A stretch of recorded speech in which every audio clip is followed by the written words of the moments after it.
आप सबको नमस्कार। आज मुझे अ, यहाँ रचना पाठ और रचना प्रक्रिया के बारे में कुछ बताने के लिए जन सुलभ पुस्तकालय में आमंत्रित किया गया है। मैं बहुत धन्यवाद देता हूँ अर्पण कुमार को और जन सुलभ पुस्तकालय को। और मैं एक बात का विशेष रूप से उल्लेख करना चाहता हूँ कि ये जो आपका काम है अर्पण जी, ये ऐतिहासिक काम आप कर रहे हैं जो कोरोना काल में साहित्य को समृद्ध करने के लिए और उसके संरक्षण के लिए आधुनिक तकनीक के उपयोग का एक अन्यतम उदाहरण आपने यहाँ प्रस्तुत किया है। और यह जो आपका प्रयास है ये हर मायने में स्तुत्य है। और आपने साहित्य ही नहीं दूसरे कला माध्यमों को भी इसका विषय बनाया है, उनको उसमें शामिल किया है। सिनेमा पर और सिरेमिक आर्ट पर और चित्रकलाओं पर आपका जो ये हस्तक्षेप बहुत समय तक याद रखा जाएगा। और दरअसल ये जो मौखिक और वाचिक एक जो दस्तावेजीकरण का काम है इस बहाने, ये इसके महत्व का आकलन अभी भविष्य में होगा।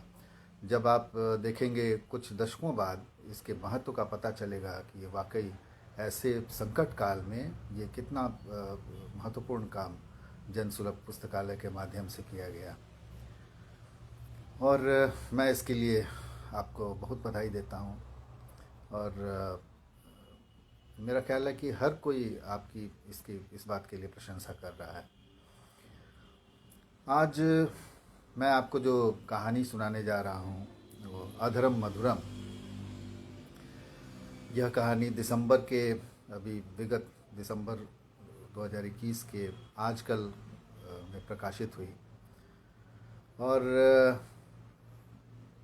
इसकी एक भूमिका भी है, इसके पीछे इसकी एक पृष्ठभूमि है जिसके बारे में बात करके मुझे अच्छा ही लगेगा।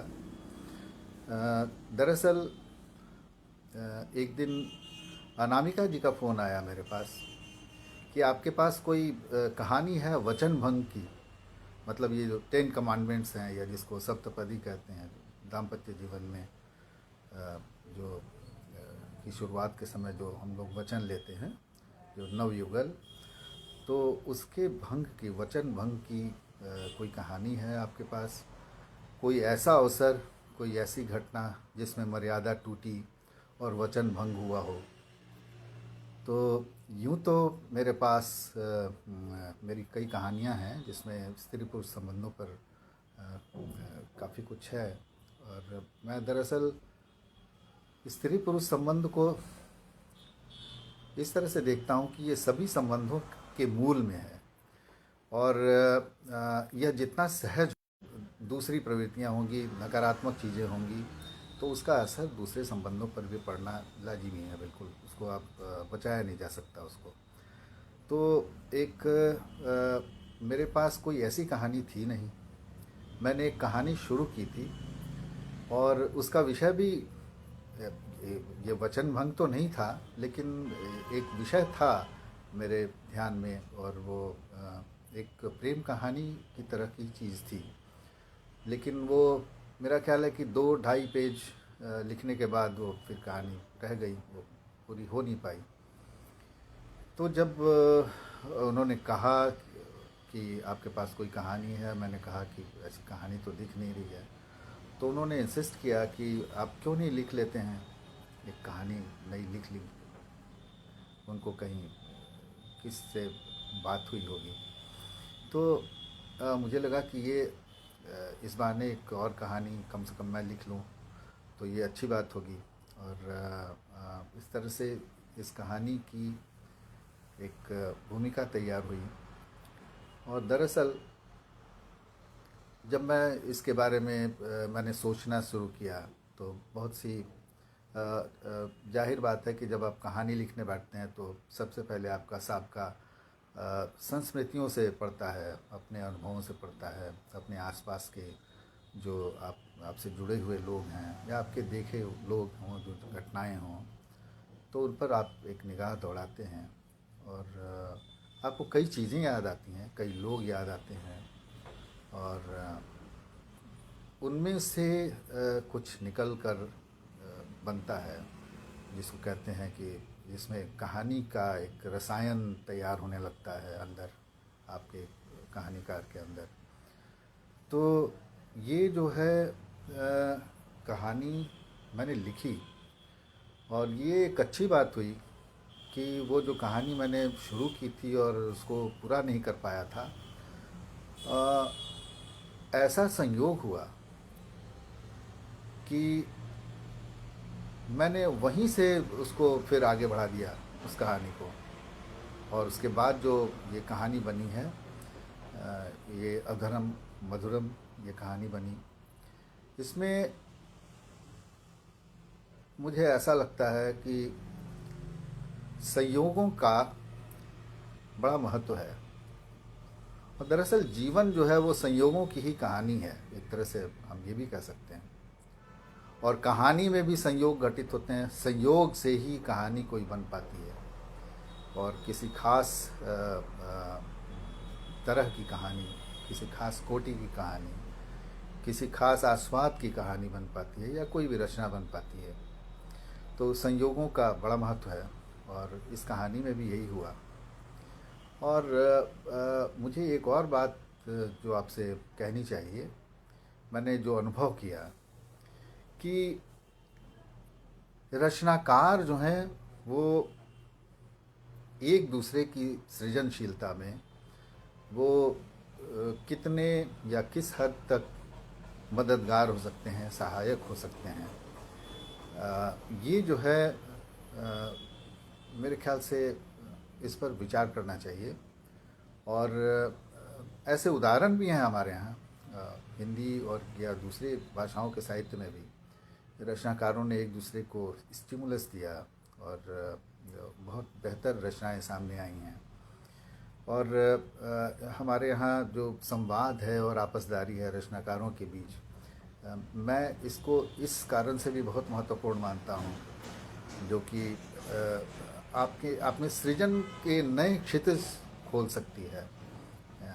यह बात एक हो जाए तो बजाय कि हम आपस में प्रतिद्वंद्वी हों और एक दूसरे से रश्क करें या और किसी तरह की बात हो, तो बहुत बेहतर हो कि रचनाकार जो कवि हैं या कहानीकार हैं, कथाकार हैं, कोई भी लेखक हों, वो थोड़ा हाल चाल लें कि आप क्या लिख रहे हैं और हम क्या लिख रहे हैं और कैसे कोई चीज़ कहीं छोटे। आखिरकार तो ये सब जो कुछ आप लिख रहे हैं वो एक तरह की सामाजिक पूंजी है, उसी की वृद्धि हो रही है। वो भले आपके नाम से हो, मेरे नाम से हो, किसी और के नाम से हो। तो एक मायने में हम जो जिसको कहते हैं ना कि बराबर के स्टेक होल्डर्स हैं। तो इस दृष्टिकोण से भी आज की दुनिया में लेखकों को, विचारों को, ये रचनाकारों को एक दूसरे के साथ संवाद करने की अहमियत के बारे में सोचना चाहिए।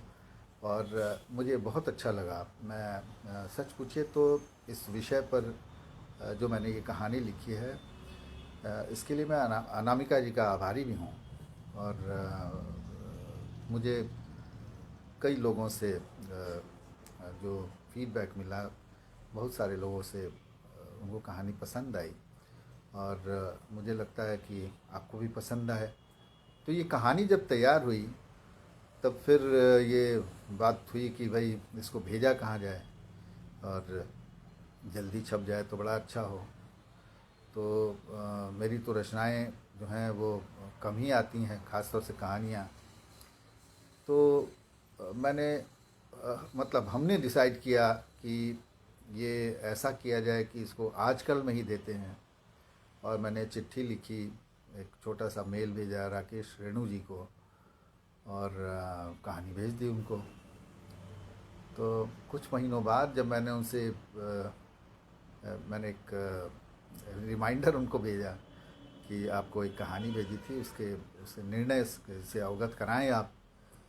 तो खैर, तो बाद में उनसे बात भी हुई और उन्होंने कहा कि नहीं, कहानी वो छपेगी। मैंने उसी समय पढ़ ली थी। बाद में फिर ऐसा हुआ कि नवंबर में दिल्ली में राकेश रेणु जी से मेरी मुलाकात भी हुई।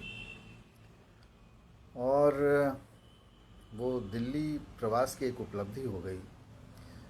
कोई कोई मुलाकात ऐसी होती है जो एक स्थायी रिश्ते को, स्थायी संबंध को जन्म देती है। तो उनके साथ भी ये एक ये फिर संयोग घटित होना, इसको कह सकते हैं कि राकेश रेणु जी से मेरा संपर्क हुआ और एक स्थायी रिश्ता, पहली और अभी तक की तो एक ही मुलाकात उसमें बना। और हम कभी कभी बात करते हैं एक दूसरे से। तो मैं इस कहानी के लिए राकेश रेणु जी को भी बहुत धन्यवाद देता हूँ। एक एक पैराग्राफ मैंने अपनी प्रथम पाठक जो हैं मेरी पत्नी आभा, उनको मैं सुनाता रहा। और यहाँ से कहते हैं ना, एक एक पग उनके साथ साथ ही समझिए कि मैं पढ़ा।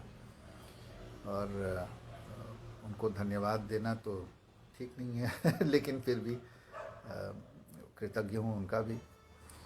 तो इस तरह से ये कहानी बनी है। और ये सबसे ताज़ा कहानी है। मेरा ख्याल है कि अब मुझे इसका पाठ शुरू करना चाहिए और उम्मीद है कि आपको भी ये कहानी पसंद आएगी। अधरम मधुरम।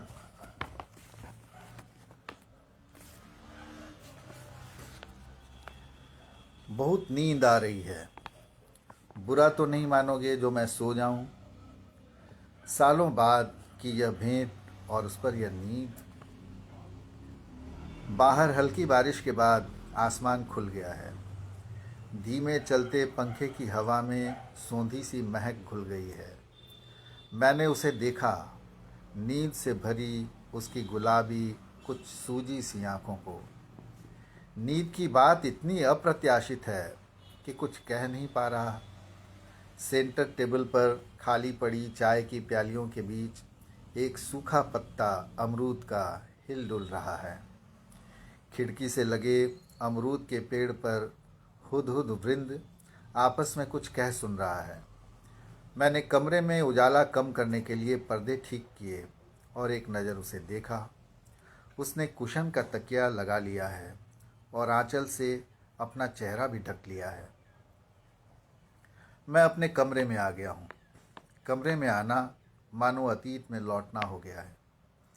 कहते हैं समय आगे चलता है, चलता ही चला जाता है। तो फिर यह क्या होता है जिसमें हम पीछे को चल पड़ते हैं, पीछे जाने को उद्यत होते हैं, जिए को फिर जीना चाहते हैं, कभी मन से तो कभी बेमन से, मजबूरी में। समय ही तो, जिसे हम स्मृति यात्रा कहते हैं, वह समय का उल्टी दिशा में प्रयाण नहीं तो क्या है। कहने को मैंने शेल्फ से एक किताब निकाल ली है और अपनी आराम कुर्सी पर पसर गया हूँ। लेकिन यह कितनी देर तक अक्षरों में रह सकता हूँ। छवि छत पर बने एक छोटे से चबूतरे पर बैठी पश्चिम का नारंगी होता क्षितिज देख रही है। उसके हाथों में कॉपी कलम है। कुछ सोचती है, फिर लिखती है, फिर रह रह कर जैसे खो जाती है। मैं कभी उसे, कभी नीम की ओट में होते सांझ के सिंदूरी सूरज को देखता, मानो जम गया हूँ। अंधेरा घिरा आ रहा है। आखिर छवि ने अपने लिखे को मुश्किल से पढ़ा है और कॉपी कलम एक ओर रखकर दोनों हाथ ऊपर आसमान की ओर बांधे अंगड़ाई लेती हुई उठ खड़ी हुई है। सांझ की पीली नारंगी ज्योत्सना में उसका सांवला चेहरा जैसे तांबई सांचे में ढल गया है। होठों पर हल्की सी मुस्कान है जो मानो केवल अपने लिए है। मैं उससे महज 3-4 हाथ की दूरी पर एक भय मिश्रित विस्मय से यह सब देख रहा हूँ। लेकिन इस दृश्य का साक्षी होना मानो मेरे लिए एक विरल उपलब्धि भी है। वह मेरी ओर मुड़ी और सहसा मुझे सामने पाकर एकदम से चौंक गई। भारी संकोच और अप्रसन्नता का भाव उसके चेहरे पर देख मैं एकदम घबरा गया। अनजाने इधर चला आया, मालूम नहीं था, सॉरी, यही कुछ मेरे मुख से निकला। बगैर कोई प्रतिक्रिया वह चली गई। मैं उसी घबराहट में थोड़ी देर छत और छत से मोहल्ले का मुआयना करता रहा।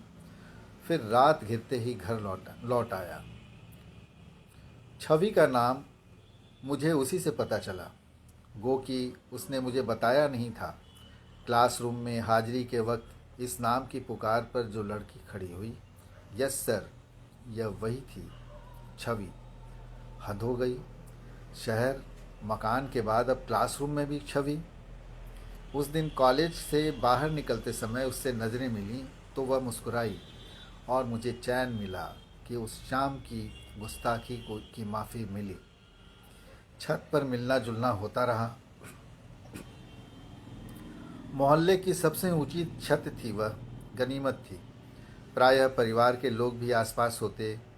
हम किराएदार थे, ऊपरी मंजिल पर रहते थे। मकान मालिक यानी छवि का परिवार निचली मंजिल पर। लगभग बिना अहाते वाले मकान में छत की ही खुली जगह थी, जहाँ एक और गमले रखे होते। वहीं एक चबूतरा था जो न मालूम किस प्रयोजन से बनाया गया होगा, लेकिन वहीं बैठकर छवि नोट्स बनाती और कविताएं लिखती। हाँ, गाना भी सुनती, ट्रांजिस्टर्स पर धीमी आवाज़ में। वह कोरा चबूतरा नहीं बल्कि सिंहासन था उसका, जिस पर उसे बैठे देख कभी कभी मुझे रश्क होता। वहीं बैठे बैठे वह कितनी विचित्र कल्पनाओं को मेरे साथ ऐसे साझा करती जैसे वह कोई गोपन बात हो और केवल मुझसे कही जा रही हो। उसकी कभी कभी की बात याद कर मैं अकेले में हंसता रहता। एक दिन उसने मुझसे कहा, जानते हो तुम, तितली और परी एक ही चीज़ है। एक ही चीज़ मतलब? अरे नहीं समझे? जो दिन में तितली है वही रात में परी। दोनों इतनी सुंदर जो होती हैं, फिर परियों के भी तो पंख होते हैं ना। मैं उसकी बात सुनकर हंसा, इतना कि वह नाराज हो गई। जाओ, मैं तुमसे बात नहीं करती, तुम दोस्ती के काबिल नहीं। मुझे तो उसकी दोस्ती चाहिए थी, सो हार कर उसकी बात मान लेनी पड़ी। उन दिनों जबकि लड़कियां यथासंभव गर्दन झुकाए नजरें नीची करके राह चलती थीं, छवि थोड़ी निडर और निस्संकोच थी। क्लासरूम में भी आराम से आगे की बेंच पर बैठती, पूरे अधिकार भाव के साथ। एक दिन जरा तेज आवाज़ में उसने मेरा नाम लेकर पुकारा, अभिनव। एक पल को सन्नाटा छा गया। फिर कुछ लड़के हंसने लगे मुझे देखकर, कुछ ने छवि पर ताने मारे। मुझे बड़ी झेंप हुई और छवि बेचारी भी चुपचाप अपनी जगह बैठ गई। इस घटना के बाद लड़के मुझसे छवि को लेकर मजाक करने लगे। वह कहने भर कोई एक सह शिक्षा संस्थान था, वरना तो लड़के लड़कियां आपस में बोलते बतियाते तक नहीं थे।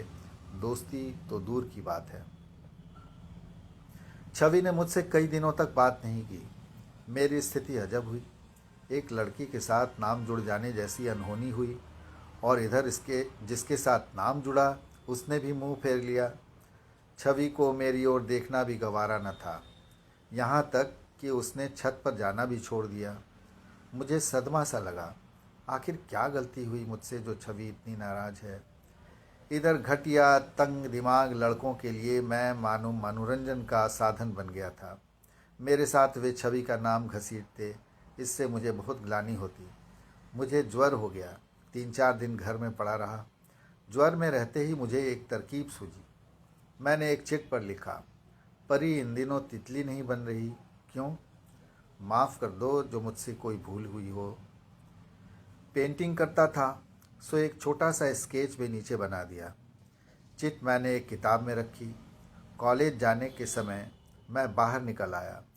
छवि ज्यों ही बाहर निकली, चंद कदम आगे जाकर मैंने वह किताब उसके हाथ में पकड़ा दी, बिना कुछ बोले, और वापस लौट आया। यह सब कुछ कुछ सेकंड में हुआ। कि उसे कुछ पूछने या ऐतराज़ करने का मौका ही न मिला। फिर एक दिन छवि मिली छत पर, जबकि मैं लगभग हफ्ता भर बाद बीमार रहने के बाद बाहर निकला था। वह अपने साजो सामान, डायरी, कुछ किताबें और पेन के साथ अपने तख्त पर विराजमान थी। मुझे देख मुस्कुराई। बीमार थे? हाँ। पता चला। कॉलेज जाती हो? क्लास हो रहे हैं? हाँ, क्लास हो रहे हैं। तुम गुस्सा क्यों हो गई? उस दिन तुमने मेरी पुकार का जवाब क्यों नहीं दिया? किससे डर गए थे तुम? मुझे अपमान महसूस हुआ। तुम पर नहीं, वो लखेरें मुझ पर हंस रहे थे। मैं थोड़ा घबरा गया, और कुछ नहीं। अब उस बात को जाने दो। चाहो तो फिर पुकार कर देख लेना। मेरी बात सुन। मुझे उसने एक टक देखा और मुस्कुराई। वह शाम बड़ी मनोहर थी। आम लीची के पेड़ मंजरियों से लदे थे। रात हल्की बारिश हुई थी। हवा में ठंडक थी और जैसे उसमें मंजरियों का सौरभ खुला मिला था। छवि मुझे हाल की लिखी कविताएं सुना रही थी, तन्मय होकर, भाव भंगिमा के साथ। मेरा ध्यान शब्दों पर कम, उसकी भंगिमाओं पर अधिक था, और वह पूरा वातावरण मुझे कुछ बोलने नहीं दे रहा था। ऐसी शाम का वह पहला अनुभव, जिसे अंतिम ही क्यों न कहूँ। अनुभवों की आवृत्ति नहीं होती। हर अनुभव जीवन का विरल है, विशेष है, अतुलनीय भी शायद। रात घिरने लगी तब तो छवि की मानो छाया ही बची। वही छाया मेरे निकट आई और मुझे घेर लिया अचानक। हथेलियों में मेरा चेहरा लिया और हल्के से चूम लिया मुझे। कुछ क्षण मेरे कंधे से लगी रही छवि। एक हाथ ने उसे जरूर संभाले रखा था, लेकिन दूसरा हाथ उठा भी तो अपने ही मुख छूने के लिए जैसे। ऐसी उत्तेजना उस कमसिन उम्र में। मैं न मालूम किन ख्यालों में डूब उतरा रहा था कि हठात झटके से वह अलग हो गई। पलटकर अंधेरे में ही मुझे देखा और पता नहीं खेद के साथ कि घृणा के साथ कहा, you are a fool, you are a fool. अंदर दन से लगता है आज भी। मैंने किताब बंद की है। क्या करूं? सोचता हूं। चाय बना लेता हूं। अब तक वह शायद जाग भी गई हो। घंटा भर से ऊपर हुआ उसे सोए। ड्राइंग रूम में आया हूँ देखने उसे। वह गहरी नींद सो रही है, अपने को कुछ और बटोर कर।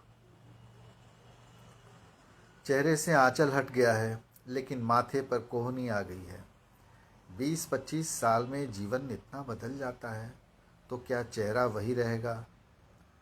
उसने करवट ले ली है इसी तरफ। जरा दूर पर खड़ा उसे देख रहा हूँ। अंदर संकोच है।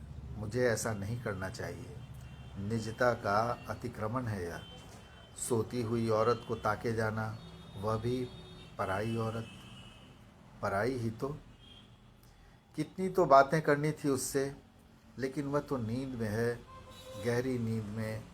हल्के नाक बज रही है उसकी। शायद पिछली रात किसी कारण से जागती रही हो देर तक।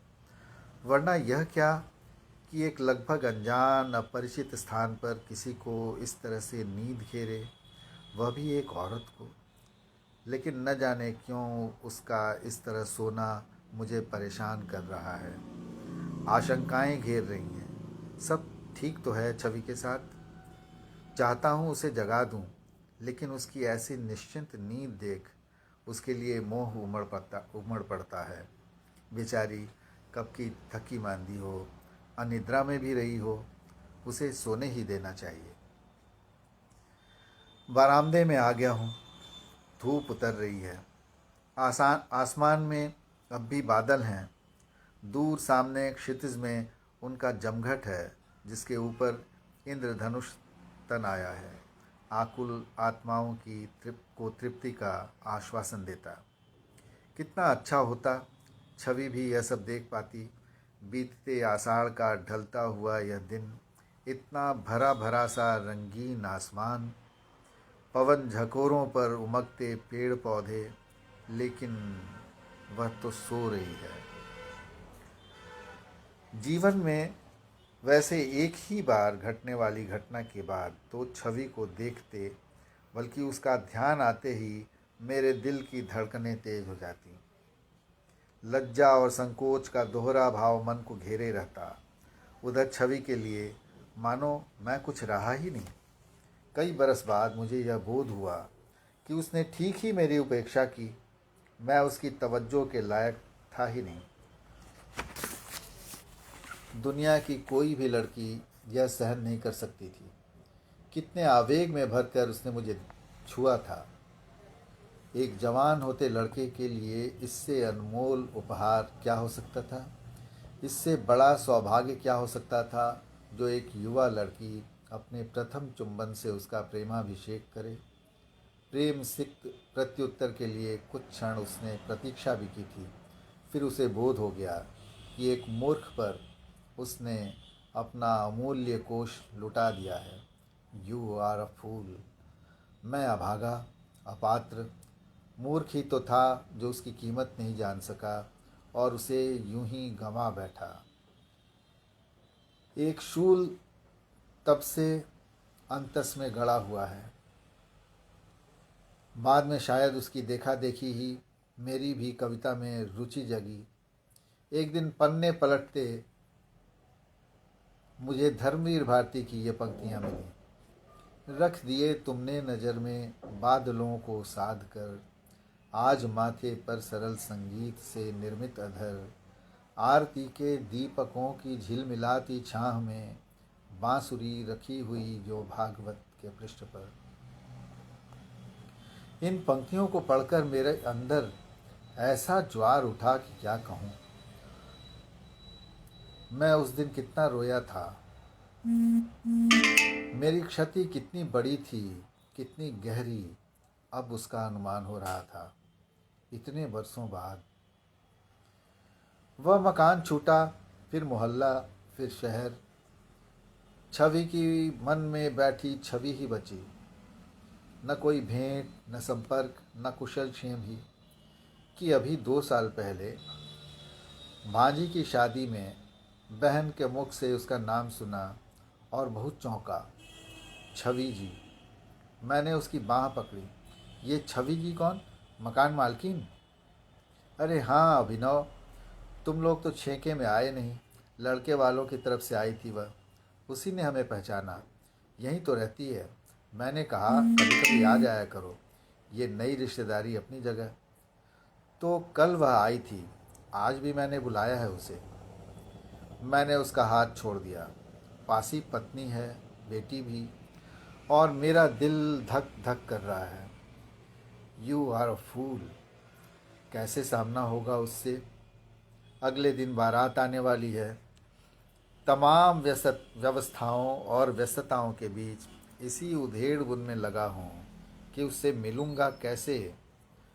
वह जानती तो होगी कि मैं यहाँ रहूँगा ही। बहन कहती है छवि ने ही उसे पहचाना, उसने छवि को नहीं। इतनी बदल गई है छवि। दोपहर ढले छवि आई। बहन ने बुला भेजा। रात ट्रेन में कटी थी, थकावट बहुत थी, आँख लग गई थी। मैं बहन के कमरे में आया तो वह बाहर निकल रही थी। मिल लो, तुम्हें पूछ भी रही थी। मेरे सामने जो हल्के नीले रंग की साड़ी में साफ रंग की अधेड़ स्त्री मुस्कुराती खड़ी थी, वह छवि थी। मुझसे कुछ कहा ही न गया। मैं तो सोच रही थी कि तुम खासे मोटे ताजे दिखते होगे, बैठो ना। वह हंसी तो मैं भी सामान्य हुआ। कितने साल बाद मिल रहे हैं ना। मिलने की आस खत्म हो जाने के बाद भी मिलना होता है। उसने थोड़ी गंभीरता से यह बात कही। तभी उसका फ़ोन बजा। वह बात करने लगी। मेकअप के नाम पर लगभग कुछ भी नहीं। एक बिंदी, गले में एक चेन सोने की, बालों में चांदी के कितने ही तार खींचे हुए। डाई के ज़माने में। पहले से रंग साफ हो गया था उसका, नैन नक्श वैसे ही तीखे। वह बात कर रही थी। थोड़ी खीज थी, शायद गुस्सा भी।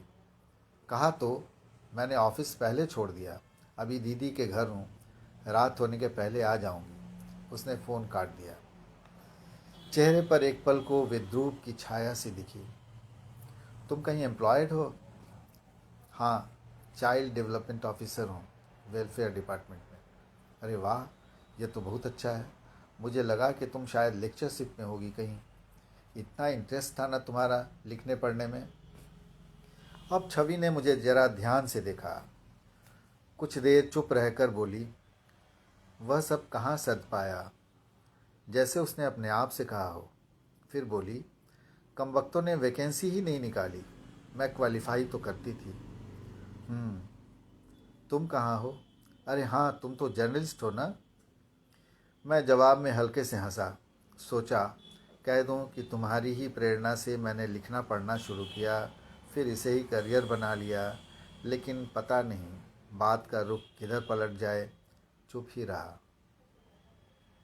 फिर कुछ इधर उधर की बातें हुई, दुनियादारी की। सहसा मुझे ध्यान आया, मुझ में इतना शिष्टाचार होना चाहिए कि छवि से उसके परिवार के बारे में पूछूं। सो मैंने पूछा, तुम्हारे हस्बैंड कहाँ हैं? मिलवाओगे नहीं उनसे? और बच्चे? हैं, यही हैं। मेरा एक ही बेटा है, इसी साल एनआईटी में गया है। तो कुल जमा यही बातचीत छवि से अकेले में।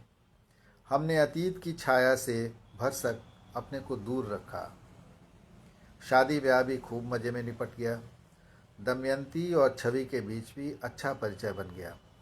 दमयंती ने उसे घर आने का निमंत्रण दिया।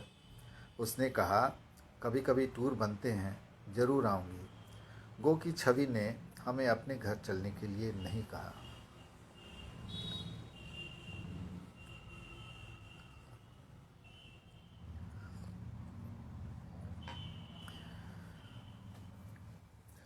हाँ, हमने नंबर दिए एक दूसरे को और विदा हो गए। मुझे मालूम था दमयंती उसके बारे में शायद ही कोई सवाल पूछे, और उसने पूछा भी नहीं। उसकी सबसे बड़ी चिंता है बेटी और पति ठीक हैं कि नहीं। ठीक हैं तो फिर सारी दुनिया मज़े में है। इसके कोई 6-7 महीने बाद मुझे उसकी मिस्ड कॉल भी की। रात के 9:30 बज रहे थे। तब भी मैंने फ़ोन लगाया, जो फ़ौरन ही काट दिया गया। मैसेज आया, हम लोग कल बात करेंगे, मैं खुद फ़ोन करूँगी। जबकि अखबार वालों के लिए शाम का समय सबसे कीमती और व्यस्त होता है। छवि का फ़ोन आया। काम का भारी दबाव था, लेकिन मैं उठकर बाहर आया। दफ्तर से निकलते निकलते सोचा तुमसे बात कर लूँ। हाँ हाँ, बोलो। कल तुम्हारा फ़ोन आया था, सॉरी मैं मिस कर गया। कोई ख़ास बात तो नहीं थी? नहीं, दरअसल बेटे के साथ कुछ समस्या थी। उस शहर में मैं किसी को जानती नहीं। मैंने सोचा तुम्हारा कोई संपर्क हो, लेकिन इसकी अब ज़रूरत नहीं रही।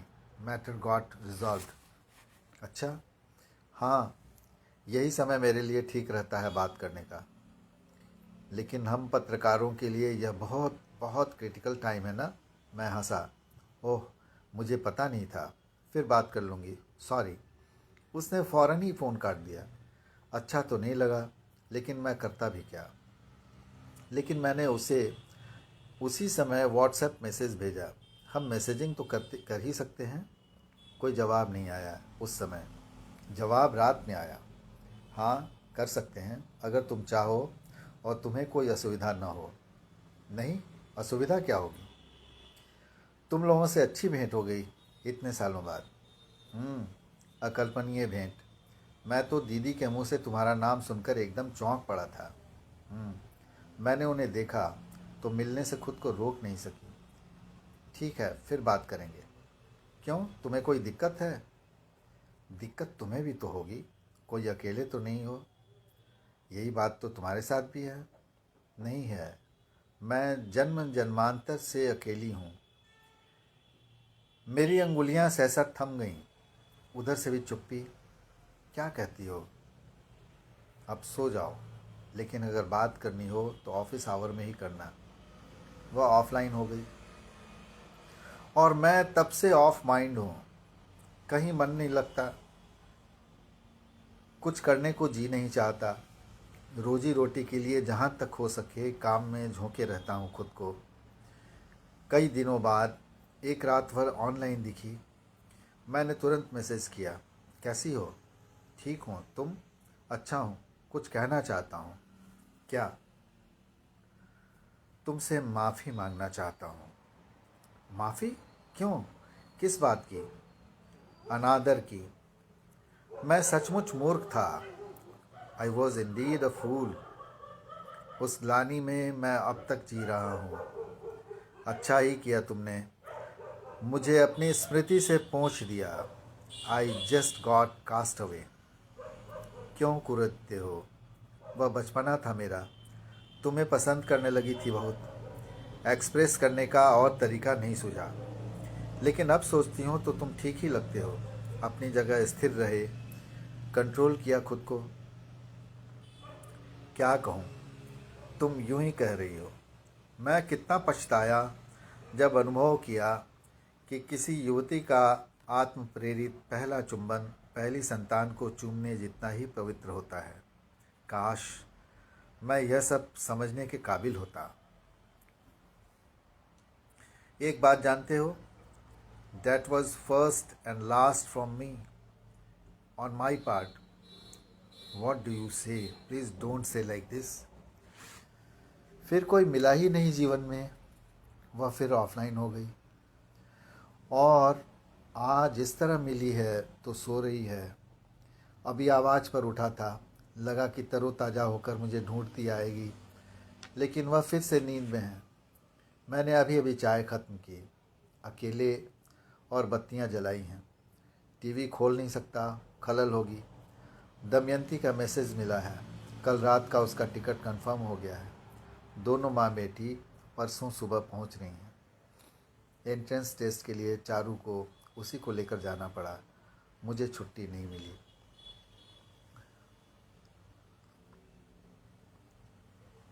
कल ही तो शाम में उसका मैसेज मिला, कल पहुंच रही हूँ, फ़ोन करूँगी। मैंने तुरंत फ़ोन लगाया। याद नहीं रहा कि दिन के समय ही बात करनी है। फिर देर रात वह ऑनलाइन थी। कुछ तो बताना चाहिए कि क्या प्रोग्राम है। बहुत व्यस्त दिन रहा, बात करने का मौका ही नहीं मिला। मैंने तो फ़ोन किया था, लेकिन रात को नहीं करना चाहिए था। यह जो मेरे पति हैं, जिनके साथ 7 फेरे लिए हैं, पहले दिन से माने बैठे हैं कि मैं कहीं इंटेंगल्ड हूँ, या हो सकती हूँ फंसी हुई हूँ, या फंस सकती हूँ। My God. I am susceptible to adultery. This is his considered opinion. कहीं से किसी का फ़ोन आ जाए, किसी से बात कर लूँ, इस आदमी के चेहरे का भाव बदल जाता है। क्या क्या बताऊँ? ओह, मुझे कैसा तो लग रहा है सुनकर। सुनकर मैंने इस चीप क्रिएचर के साथ 20 साल गुजार दिए। सुनो अभी, इस आदमी ने मेरी सारी जीवनी शक्ति को निचोड़ लिया। इसने इसके साथ संगति बैठाने में मैं जाया होती गई। एक ठठरी बची हूँ मैं। But why you allowed this to happen? कोई और रास्ता क्यों नहीं देखा? मेरा बेटा अभी शादी के 1.5 साल बाद ही उसे बिना बाप का बच्चा कैसे बनने देती? लेकिन या यह कैसे सहन होता कि किसी और को वह अपना बाप कहे? मैं उसी के लिए जिंदा हूँ, उसी के लिए नौकरी की। उस पर इस आदमी का एक पैसा नहीं लगने देती। Chhavi, reaching tomorrow by afternoon 12-1 बजे तक। Will call you then. कल से कॉन्फ्रेंस है उसकी। शाम तक उसने गेस्ट हाउस पहुंचा देने के लिए कहा था। यहाँ मैंने दिन के खाने का पूरा इंतज़ाम कर रखा है। मैं अकेला हूँ, यह जानकर वह संकोच में दिखी। तुमने बताया नहीं कि तुम्हारी वाइफ नहीं है? इसलिए नहीं बताया कि तुम कहीं आने से इनकार न कर दो, मैंने हंस कर कहा, लेकिन वह चुप रही। फिर भोजन समाप्त होते होते वह सहज हो गई। उसमें उस छवि की झलक मिलने लगी जिसे मैं कभी जानता था, जो मेरी स्मृति में अपने उसी रूप में अंकित थी।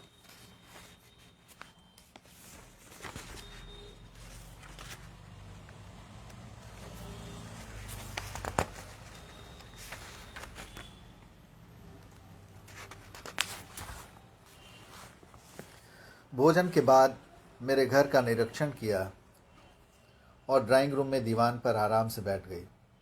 मैंने तकिए वगैरह लगा दिए तो उसने कहा थैंक्स। अब वह बहुत निश्चिंत दिखती थी और शांत, और तब से वह नींद में है।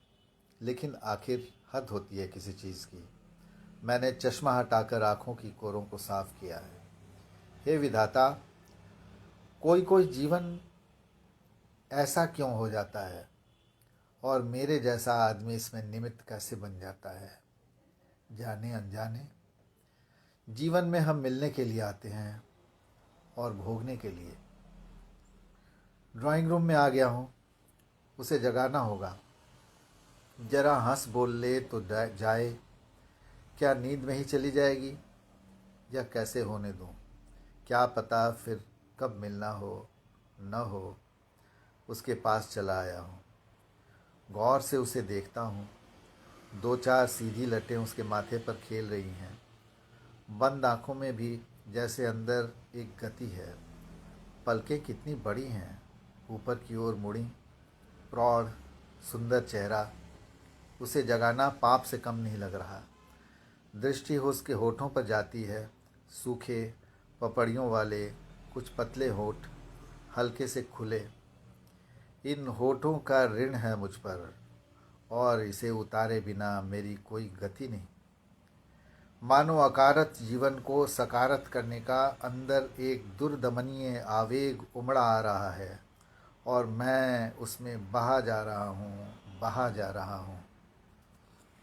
प्रतिदान चुंबन तक सीमित नहीं रहा। अपने को उड़ेल दूँ, ऐसी ललक उठी कि उसके संताप मिट जाएं सब। उस छवि को वापस मिलूं जो 25 वर्ष पहले कहीं खो गई थी मुझसे। मैं आगे बढ़ता गया, बढ़ता गया। उसने रोका नहीं। उसके सब बंधन छूटे और वह हल्की हो आई, अपने में हो आई, तितली बन गई। फूलों का सौरभ लूटती, पराग में लौटती लिपटती तितली जो रात में परी बन जाने वाली थी। तूफान गुजर गया है, एक प्रफुल्ल शांति छाई है। हम दोनों चुप हैं। मैं चाय बनाने के लिए रसोई में आ गया हूँ। फ़ोन बजता है। दमयंती। फ़ोन बजता रहता है, बजकर चुप हो जाता है। मेरे अंदर कुछ चटक गया है। मर्यादा भंग हो गई है सप्तपदी की। खिड़की के बाहर देखता हूँ, 2-4 तारे टिमटिमा रहे हैं। अब कभी सप्तर्षि के द्वितारों को देखने का साहस कर सकूँगा। अरुंधति और वशिष्ठ, जिनसे दमयंती के साथ अटल दाम्पत्य का आशीष मांगा था। दमयंती, मैं शायद कभी उसके समक्ष सामान्य नहीं रह पाऊँगा। आज से, अभी से जीवन पहले जैसा नहीं रह जाएगा। गेस्ट हाउस के गेट पर गाड़ी खड़ी है। रास्ते भर हम दोनों अपने अपने ख्यालों में खोए रहे हैं। कोई कुछ भी नहीं बोला। दरवाज़ा खोलने के पहले हमारी नज़रें मिलती हैं। मैं विह्वल हो गया हूँ। छवि, वह शांत दिखती है, मुझे देख मुस्कुराती है। मैं बाहर निकल आता हूँ, उसका गेट खोलता हूँ। बाहर निकलकर गहरी नज़रों से मुझे देखती है, मानो आश्वस्त कर रही हो। जानते हो, अभी बरसों बाद मुझे ऐसी मीठी नींद आई, उसने कहा है, और चली जा रही है। तो ये कहानी अधरम और मधुरम मैंने आपको सुनाई। उम्मीद है आपको अच्छी लगी होगी। आपने ध्यान से सुना। आभारी हूँ आप सबका। धन्यवाद।